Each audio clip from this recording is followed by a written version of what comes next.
আমি কে ভাই ওই জি। আহ, কোরআন যেরকম নবী মারা যাওয়ার পরে এই খেলাফতের সময় যখন এটাকে কম্পাইল করে গেছে, হাদিসটাকে এইভাবে কম্পাইল করা হয়নি। এখন কোরআনের বিষয়বস্তু অনেক কিছু বোঝার জন্য হাদিসের কাছে যাইতে হয়। না এই না, আপনি জিনিসগুলো যে যখন হাদিসটা প্রয়োজনীয়তা প্রেজেন্ট যখন করলেন, দেখা দিল, ভাই তখন একটা মিনিট একটু মাফ করবেন, হ্যাঁ। আপনি যে হাদিসটা এখন বললেন, ওইখানে তো স্পষ্ট বলতেছেন যে, বলছে যে আমি যা বলতেছি তা 100% সত্য আল্লাহর পক্ষ থেকে, তাইলে তোমরা লিখো। তাইলে ওই লিখনি গুলা কোথায় গেল? তো ওই লেখনীগুলো তো মানে বিভিন্ন আকারে সে লিখে রাখছে, বাট এগুলো তো গ্রন্থ আকারে কম্পাইল হয় নাই একসাথে তখন। পরবর্তীতে আমি আমি একটা একটু সময় পরে আমি গিয়ে কিছু বলে দিচ্ছিলাম। একটা বিভিন্ন সময় না কিন্তু মুহাদ্দিসরা এই ভাই, জিনিসগুলো একটা আমি সময় কিন্তু জবাবটা এখানে এইভাবে বলা দিতে যাবে চাই। না, 200, আচ্ছা, 250, আমি জবাবটা 300 এইভাবে বছর। দিতে চাই। আমি জবাবটা এইভাবে দিতে তখন চাই। এগুলাকে গ্রেড তাহকিক করছে ভাই, এগুলা তখন গ্রেড করা হয়েছে। মেসিয়া ভাই, মানে এগুলা তো মেসিয়া এরকম ভাই, না যে ব্যাপারটা এগুলা, হ্যাঁ ব্যাপারটা এইরকম আপনার যে হাদিস গুলা আপনার কিন্তু সব মৌখিক ভাবে শুনে শুনে লিপিবদ্ধ করা হয়েছে, অধিকাংশ হাদিস।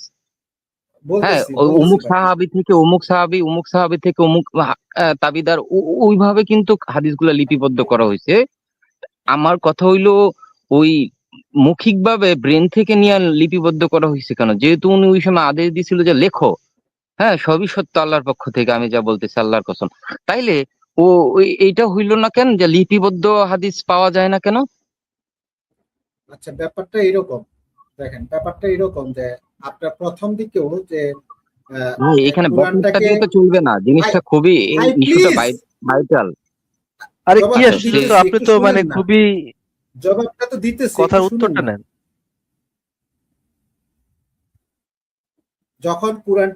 যখন কোরআন লেখা হচ্ছিল, তখনও কোরআন এমন ভাবে লেখা হচ্ছিল না যে একই ব্যক্তির কাছে নিরবিচ্ছিন্ন ভাবে পুরো কোরআন ছিল। ঠিক আছে?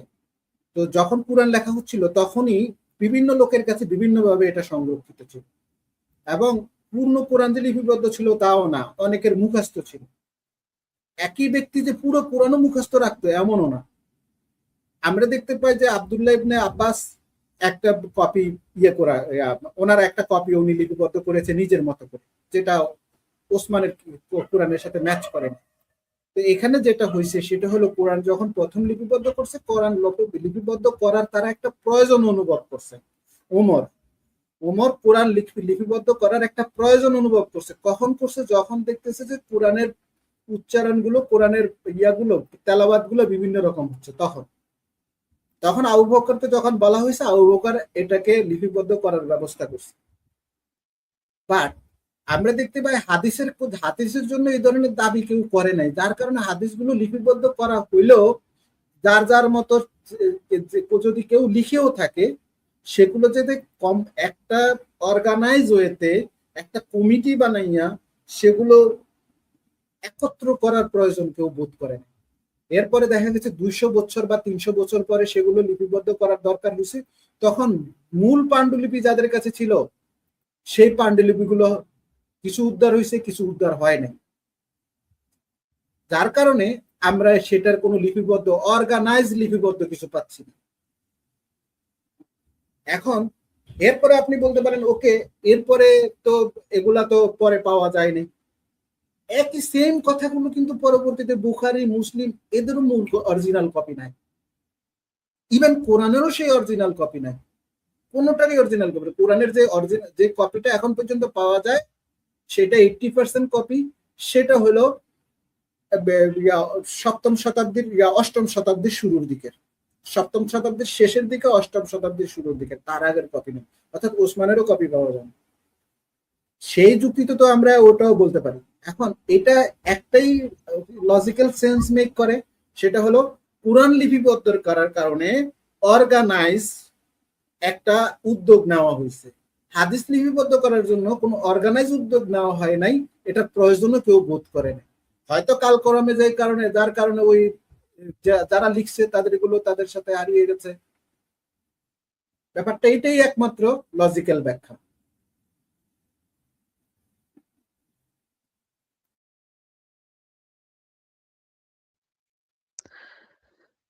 হ্যাঁ, আমি কে ভাই? না আমি কিছু বলবো। না উনি ওনার হ্যাঁ মতন বলেন। ব্যাখ্যা করেছেন, উনি ওনার মতন। না, আমি ওনার সাধুবাদ জানাই, উনি একটা চিন্তা করতে সক্ষম। ব্যাপারটা এটা না, এটা একটা খুব জটিল বিষয় তো, যে আল্লাহ তো কোরআনের দায়িত্ব নিজেরটা নিজেই নিয়ে রাখছেন, ওইটা নিয়ে তো কোনো বিকৃত করারও সুযোগ নাই, কারণ আল্লাহ তো বলছে পারলে একটা করে দেখাও। প্রশ্ন তো ছড়িয়ে দিছে, এটা ওইখানে যেদিন প্রশ্ন আসছে ওই দিনই এই ব্যাপারে সব কিচ্ছা খতম। হাদিসের ব্যাপারে তো আল্লাহ তাআলা উদাসীন ছিলেন, ও আচ্ছা, আপনি কি যে হাদিসগুলো আহলে সংগ্রহ কোরআন? করে দিন। আপনি কি আহলে কোরআন? না, আমি আমার ওই আহলে কোরআন আহলে হাদিস মানে ওগুলো নিয়ে, শিয়া সুন্নি এগুলো নিয়ে আমার কোনো বিভেদ নেই। আমি নামাজ পড়ি, আহ, আপনি একজন মুমিন। ইসলাম। ভাই মুমিন টুমিন আমি তো, আপনাকে আমাকে যেই কাতারে খুশি সেই কাতারে ফেলেন, সেটা আমার এখানে। আমি 5 ওয়াক্ত নামাজ পড়ার চেষ্টা করি, ওই আচ্ছা, কিছু সৎ কাজ করার চেষ্টা করি, এতটুকুই। না 5 আর ওয়াক্ত আমি কিছু নামাজ করি যদি না। সৎ একটু কাজ আপনি করাটাই তো আর ধর্ম না। একটু অন্বেষণ ভাই, আমি একটু করি। তার মানে তা আমি আপনি তো আসলে ধর্মের ব্যাপারে বললাম তো, আমি তো ধর্ম এখনো আমার মনে হয় যেন আমি যতটুকু পালন করি সেটা বলা, আমি তো বলছি না এটা ধর্ম। আমি কি আপনাকে বলছি এটা ধর্ম? এই ইসলাম ধর্মে তো এটাই ধর্ম, এটাই এটা করতে ধর্ম, হয়। তাহলে তো আলহামদুলিল্লাহ আমি ধর্মের পথে আছি, ইসলাম, আলহামদুলিল্লাহ। আচ্ছা আচ্ছা, তার মানে আপনি একজন মুমিন। হ্যাঁ এখন বলেন, মুমিন কিনা অন্বেষণ ভাই ওইটা আপনি, আমি আমার গ্যারান্টি অন্বেষণ দিতে ভাই আপনি পারতাছি বলেন। না, আপনি আমার না, আপনি তো আমার এই গ্যারান্টি দিতে পারেন না। আমি তো মুমিন হইলাম কিনা, না মুসলিমই রইলাম, ওইটা তো আমি এখন বলতে পারবো না ভাই, এটা আমার উপর চাপাই দেন কেন? আমি জিজ্ঞেস করছিলাম যে আল্লাহ কি ধর্মে, এই কোরআন তো নিজেরটা নিজে রক্ষণ করলেন, হাফেজ বানাই দিলেন হাজার হাজার অগণিত, হাদিসের ব্যাপারে উদাসীন ছিলেন কিনা, যে হাদিসগুলো সংরক্ষণ করা উচিত, এগুলা আমার বন্ধু বলতেছে এগুলো তো আমার সংরক্ষণ করা উচিত, নয়তো আল্লাহ তো সব জানেন, নয়তো এই 16 বছর পরে আইসা এরকম একটা এই কথাবার্তা হবে, এখানে এরকম একজন আইসা উজবুকের মতন প্রশ্ন করবে যে হাদিস সংরক্ষণ করলো মৌখিক ভাবে আসলো কেন, লিপিবদ্ধ আসলো না কেন? আল্লাহ তো সব জানেন, আল্লাহর ইশারা ছাড়া তো আমি চিন্তা করতে পারতেছি না। আমি বলতেছি তাইলে ব্যাপারটা এরকম হইলো কেন? হাদিসের প্রয়োজনীয়তা 300 বছর পরে এসে অনুভব হইলো কেন ধর্মে? এইটাই আমার প্রশ্ন। 300 বছর পরে সেটা আবার মৌখিকভাবে সংরক্ষণ করা হলো কেন? এটা কোনো মানে লেখক যদি বলে থাকে, সত্য যদি বলে থাকে, তাইলে ওইটা লিপিবদ্ধ থাকলেও কিছু অংশ তো থাকার কথা। কোরআনের ব্যাপারে তো আমি কথা বলতেছি না, উনি ওনার কোরআনের ব্যাপারে কথা বলছে, আমি ওইটা না, আমি জাস্ট হাদিসের এই বিষয়টি জানতে চাচ্ছিলাম। এটা যদি আপনারা মানে, আমি কিন্তু এটা নিয়ে আর্গুমেন্ট করার জন্য আপনাদের এখানে আসি নাই। আমি আপনাদের কাছ থেকে না জানতে পারলে আমি আরেকজনের কাছে যাব, অন্য কারো কাছে যাব, অন্য আমি কারো আপনার কাছে কাছে যাব। একটা জিনিস জানতে চাই ভাই, আপনি কোরআন কোরআন অনুসারে কি 5 ওয়াক্ত নামাজ পড়েন? কোরআন অনুসারে বলতে আপনাকে আমাকে দেখেন, এইদিকে কি যাওয়া কি খুব জরুরি হবে, যে আমি এখন কোরআন অনুসারে পড়ি না সুন্নাহ ভিত্তিক ভাবে পড়ি, কি এগুলো কি যাওয়া জরুরি? আমি জানতে চাচ্ছিলাম যে আপনারা কি আমাকে প্রশ্ন করে আমাকে উদ্ধার করবেন, নাকি আমি যে জিনিসটা আপনাদের কাছে জানতে চাচ্ছি এই ব্যাপারটার কোনো একটা দিক আপনারা আমাকে বলতে পারবেন? এটা আমি আচ্ছা, আগ্রহ নিয়ে আপনার বলতেছি, এটা পয়েন্ট আমার আমি এখন পর্যন্ত বুঝি নাই। একটু আমি অনেকক্ষণই করছেন, আমি একটু অন্য জায়গায় মনোযোগ দিছিলাম। আপনি আমাকে জি, এখন একটু ক্লিয়ারলি আপনার পয়েন্টটা বলেন তো। আপনি ওইটা দিয়ে আপনার পয়েন্টটা কি? আপনার একটু পয়েন্টটা আমাকে একটু ক্লিয়ারলি আচ্ছা, বলেন তো। ধন্যবাদ। আমি আমার অবস্থানটা হলো এই জায়গায় যে আমি জানতে চাচ্ছি, কোরআন তো আল্লাহ বলছে তুমি পারলে 1 লাইন মানে এইরকম একটা ছন্দ লিখে দেখাও, তার মানে কি এখানে বোঝা যায় যে হ্যাঁ এইখানে ব্যাপারটা এটা সম্ভব না, এই দুনিয়া তার কোনোভাবেই, এটা জয় যত কিছুই বলো এটা বিকৃত হওয়ারও সম্ভাবনা নাই, এটা বাড়ানোর কোনো সম্ভাবনা নাই। কিন্তু হাদিসের ব্যাপারে কি আল্লাহ উদাসীন ছিলেন কিনা? আচ্ছা, নবী বা কেন একসময় রাগান্বিত হোক আর যেভাবেই হোক কেন বলছিলেন যে হাদিস পুরাই ফেলো, আবার কেন বলছে যে সবই সত্য আল্লাহর পক্ষ থেকে, না আমি কসম পুরায় করে পুরায় বলতেছি। পুরায় পুরায় ফেলার কথা তো বলে নাই। ওই আমি তো তো মানে আপনাকে একটু এগুলো আগে মুছে ফেলো, দেখাইলাম একবার। মুছে ফেলো আর পোড়ায় ফেলো, দুইটার ভিতরে তো ভাই আপনি যদি ব্যাকরণ হ্যাঁ, ভাবে ধর এখন করেন কেন বলছি একই। সেটার প্রেক্ষাপটে তো আমি বলছি রে ভাই, সেটার প্রেক্ষাপটে তো আমি আপনাকে একবার বললাম যে যখন সে দেখছে যে তার এনাফ হাফেজ নাই, সে মানে আশঙ্কা করতেছিল যে তার সাহাবীরা যখন হাদিস নিয়ে আলোচনা করে তখন কোরআন এবং হাদিসকে ভাই তারা গুলাই এইটা ফেলতেছিল। উনি যে এই বলছে জন্য পোড়ায় কোরআন ফেলো, এটা যখন, নিয়ে কিন্তু আমরা সরি ভাই সরি। আমি একটু শেষ করি।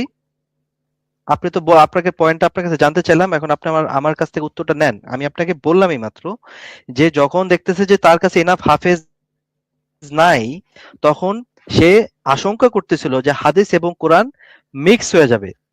যখন সে দেখলো যে এনাফ হাফেজ তার এখন রেডি হয়ে গেছে, তখন সে এই হাদিসটা সে বলল যে আমার মুখ থেকে তোমরা সবকিছু, আমার মুখ থেকে যা আসে তা আসে সত্য, সবকিছু তোমরা লিপিবদ্ধ করো।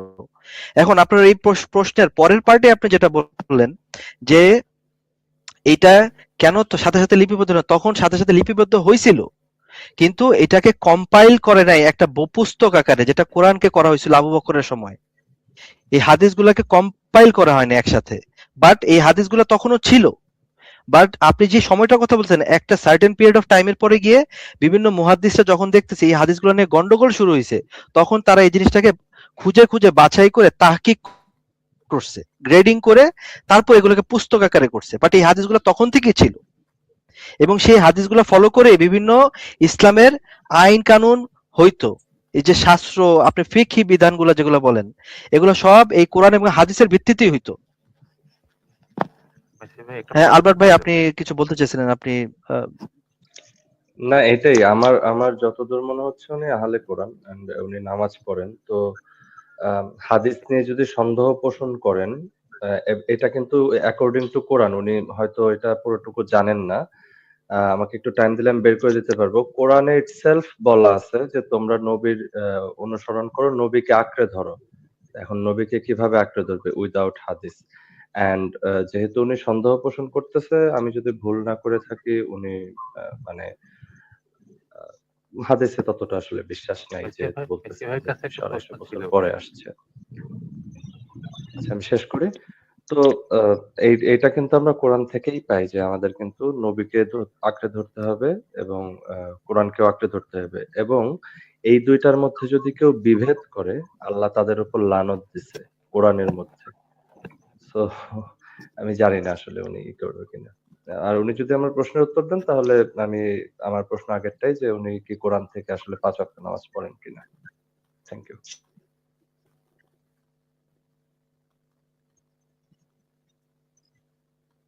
হ্যালো, হ্যালো, শোনা যাচ্ছে আমাকে? আচ্ছা, আমাদের সাথে একজন একজন মুমিন আছে, মাহবুব নামে আমাদের সাথে একজন মুমিন আছে। হ্যাঁ মাহবুব। জি ভাই, শোনা যায় আমার কথা? হ্যাঁ হ্যাঁ, শোনা যায়, বলেন। আচ্ছা আগে আমি কে ভাই, আপনার কি, আপনি একটু মাহবুব ভাই আপনি একটু মিউটে থাকেন।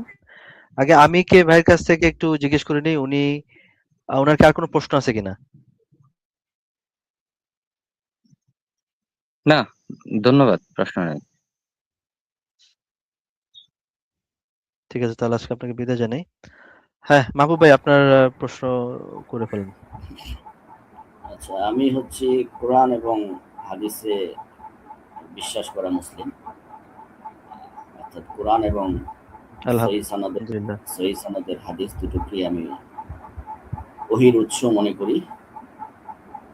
একটু আগে যে ব্যক্তিটি এসেছিল, আলহামদুলিল্লাহ।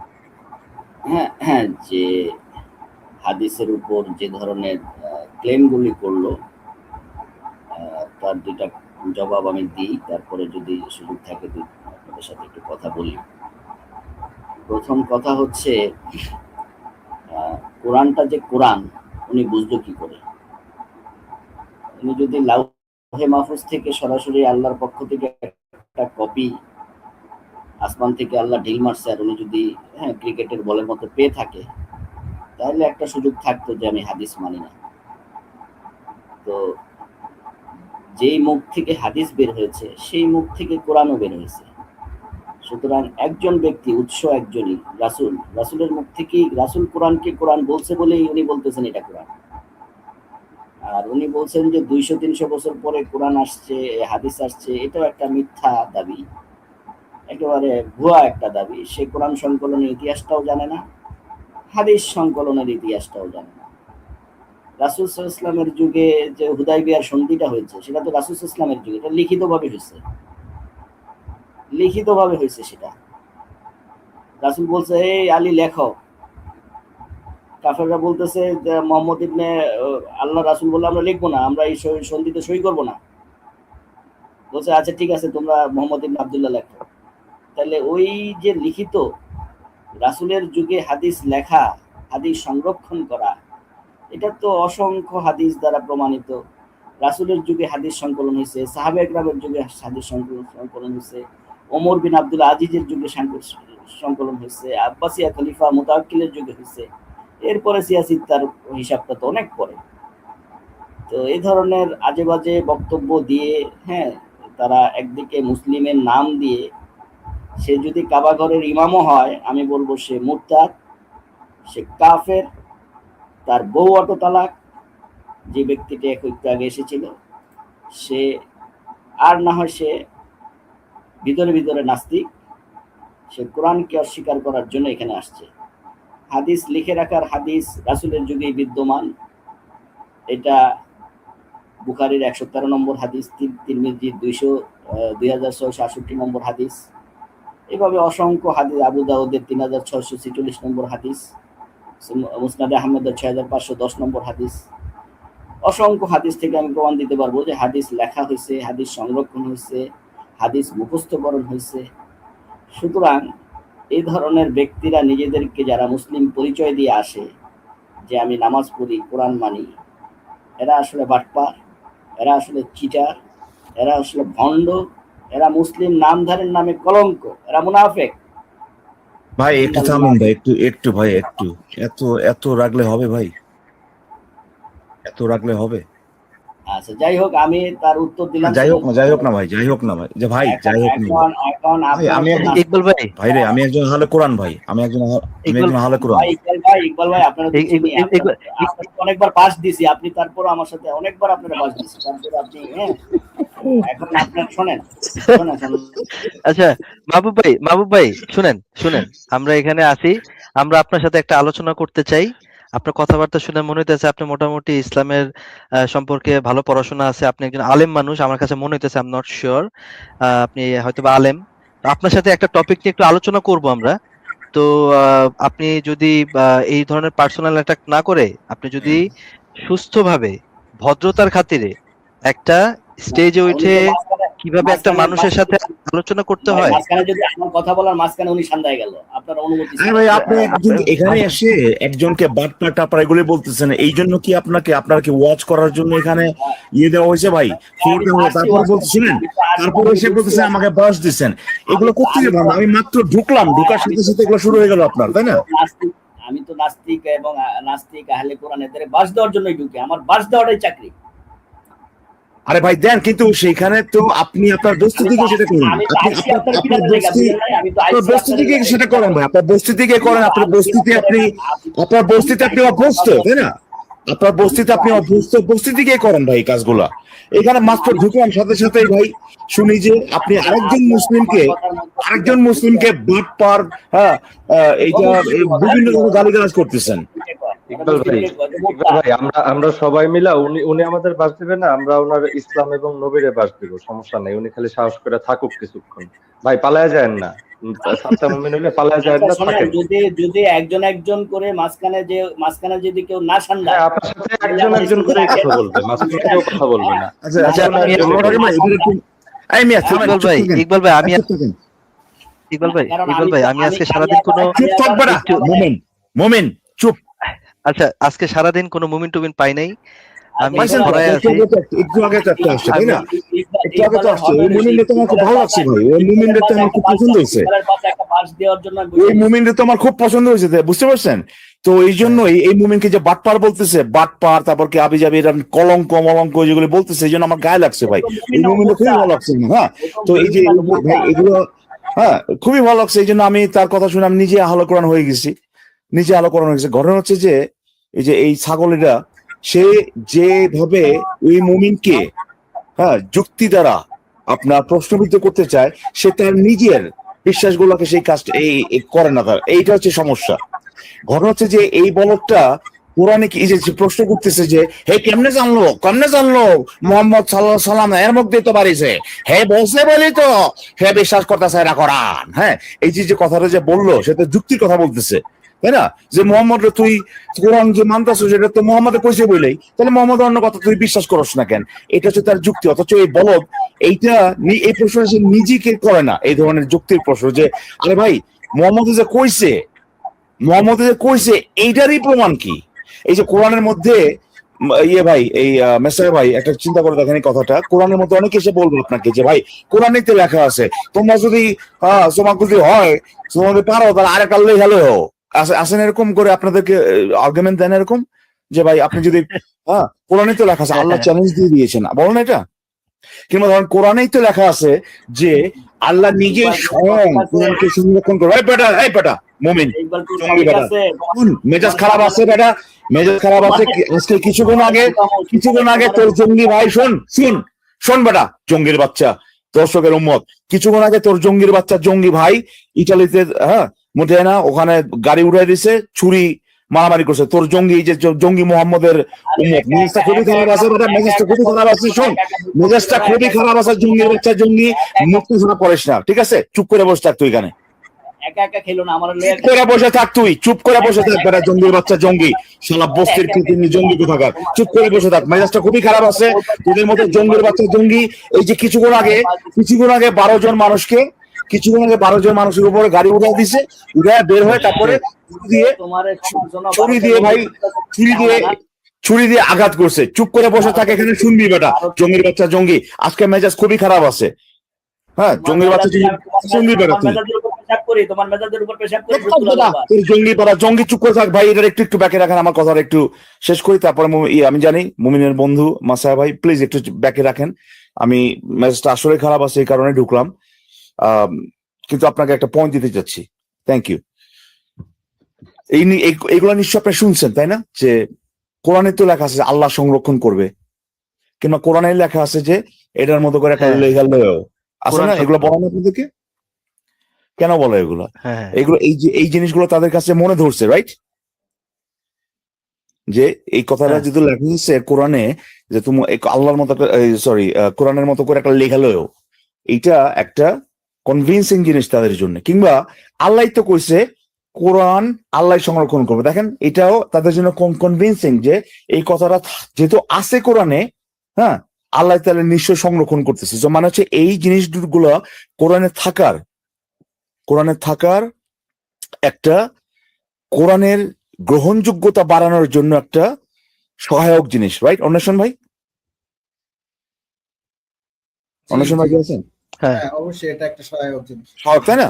এখন কথা হচ্ছে ওই যে আল্লাহ যে সংরক্ষণ করব, এই কথাটাই যে বেটা আরেকজনের লেখা দেয় নাই, হে তো জানে যে এই কথাটা লেখা থাকলে তাহলে পরে মানুষজন আরো বেশি বিশ্বাস করব। এইটাই যে ভাই কোরআনে আলগা আরেকজনের লেখা দেয় নাই, এইটা সে এই মুমিনের বাচ্চা, বলদের বাচ্চা কিভাবে প্রমাণ করবে সেটা বলেন দিয়ে অনুসরণ ভাই? কোনো প্রমাণ করা আপনি যদি আরো বটম লাইনে বলেন যে পুরা কোরআনই যে